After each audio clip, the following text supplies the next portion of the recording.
In 2007, we had the Palm Treo and the Blackberry. Then came the iPhone, and suddenly those phones look downright ancient. I think the same thing is happening with most auto manufacturers and Tesla today.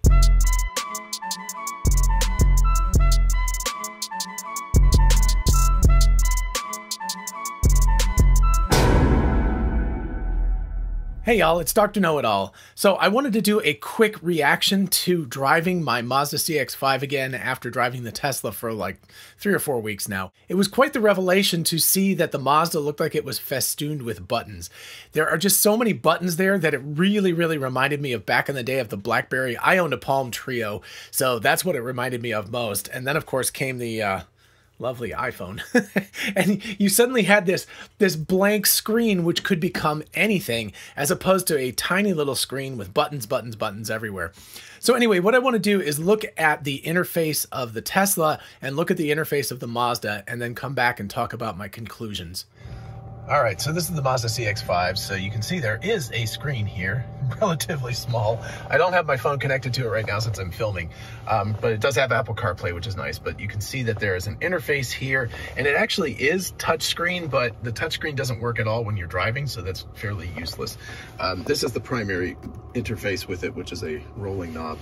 And also, there are several buttons here. So as you can see, buttons, auto, hold, park, volume, etc. So a bunch of buttons here. Obviously the gear shift. There's a button here for sport, which we never ever use. A light indicator. A bunch of buttons here for like the seat warmer, which is really hot right now, and you know, air conditioning, etc. Buttons. A start button, of course. And then on the steering wheel, several multifunction buttons here and here and here, and then an instrument cluster. And then of course the left steering wheel, which changes the lights, and the right one, which does all of the windshield wiper interface stuff. So you can see it's really festooned with buttons, especially I noticed the steering wheel, which is just crazy the amount of buttons that are on there right now. So it's been quite the revelation going from something where everything is button controlled and the interface is okay, but not terribly useful. Again, you have to use this button when you're driving to interact with this interface. So you can't directly interact with it. And quite frankly, it's also really far away. If you see my hand, it's like really hard for me to reach that, whereas the Tesla one is like here in terms of distance away. So there's a really big distance. This is clearly made to see, not to interact with.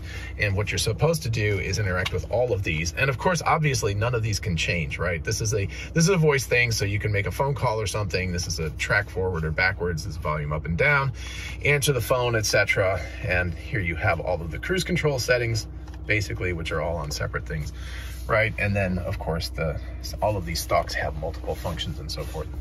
So yeah, this feels very much, oh, of course, and then these buttons on top here, and knobs, etc.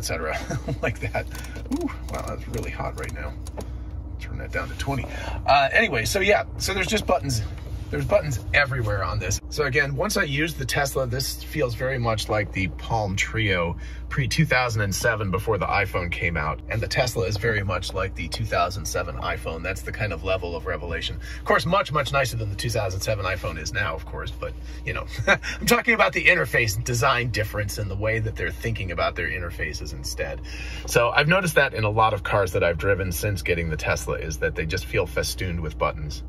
All right, so the Tesla, first of all, there are 0 knobs down here. You can see all the dust that collects on this piano black finish. Don't like that. I wish we'd gotten the matte black, but such is life. We have the giant interface that we use to interact with everything. You can see, you know, you can bring up whatever you want. It changes as it goes. There's music, etc. that you can bring up. And obviously you can bring up things like entertainment, games, so it changes around with that. By the way, I played Polytopia for the first time yesterday. Elon Musk is correct. That is a really fun game. It's a lot of fun to waste time with. I feel like it's kind of a combination between Minecraft and Settlers of Catan, which is pretty cool. And then of course, moving on from there, as you drive, this all changes around and everything, and the display shows you your speedometer. And I'll also notice there's nothing up here.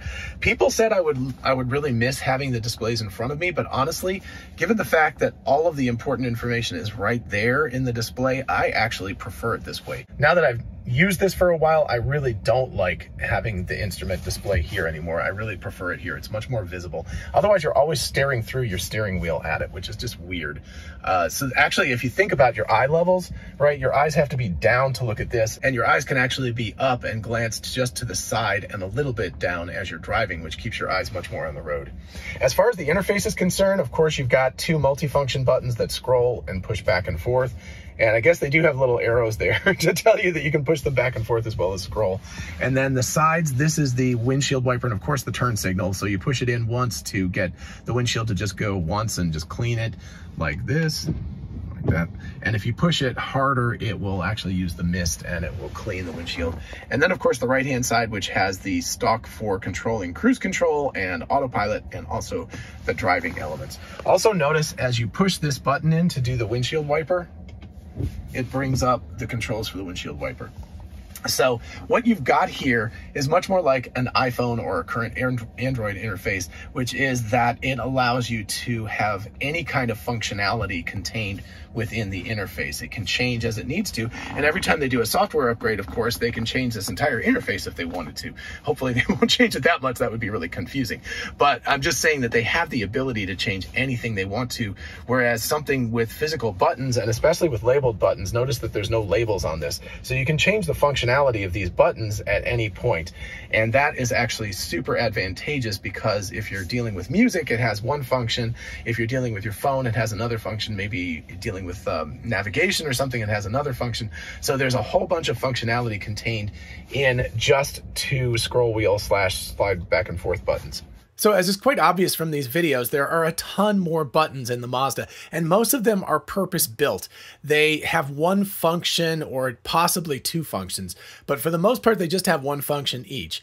Now, the advantage of that I think most people will think about is a kind of muscle memory thing. It's like, okay, if I need to do this, like turn on the windshield wiper or something, I do this thing. Or if I need to increase the heat, I spin this knob. Or if I need to do this, there's this certain thing here, or the cruise control or something.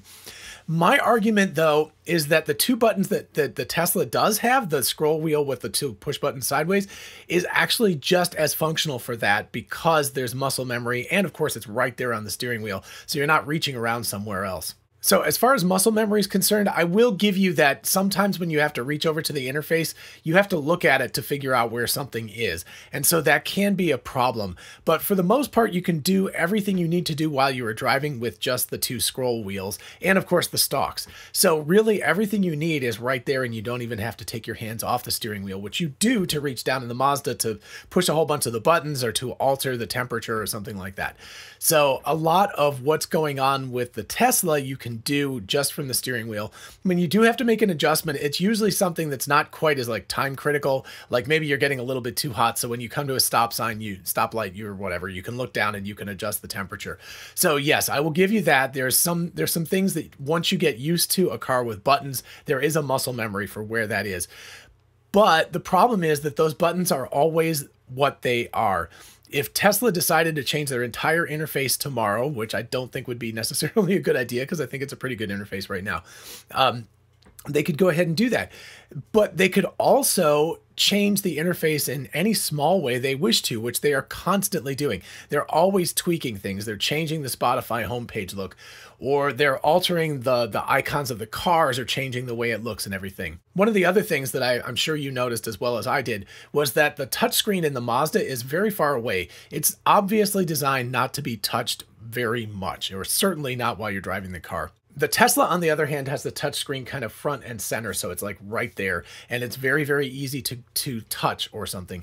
It reminds me a lot, of course, of the SpaceX Crew Dragon interface. It looks very much like that in terms of just having one giant screen that can change functionality with a few buttons that are permanently there, but the buttons are multifunctional. They're not really labeled with any particular thing, so that's extremely useful. And also, of course, the cruise control / enhanced navigate on autopilot is just there with the stock. So it's one press or two presses or something like that. The windshield wiper, which is of course the other thing, and the turn signal obviously is the turn signal stalk. I think that's a legal requirement, so that's definitely there. But the windshield wiper push button is very obvious. You just push it in or you hold it in for the miss function. And then it's convenient because it pops up something that allows you to change it. Auto works very well on the Tesla, I've found, as opposed to many other cars. So just leaving it on auto and letting it deal with itself, it seems to do well most of the time. But if there's a problem and you need to adjust it, it does pop up as soon as you push the button, so you don't have to go hunting for it in the interface. The other big critique I often hear people say about the Tesla is the fact that it doesn't have the speedometer and the fuel gauge and things like that. Like, basically you have to stare through the steering wheel at that with most cars, almost all cars that I've seen.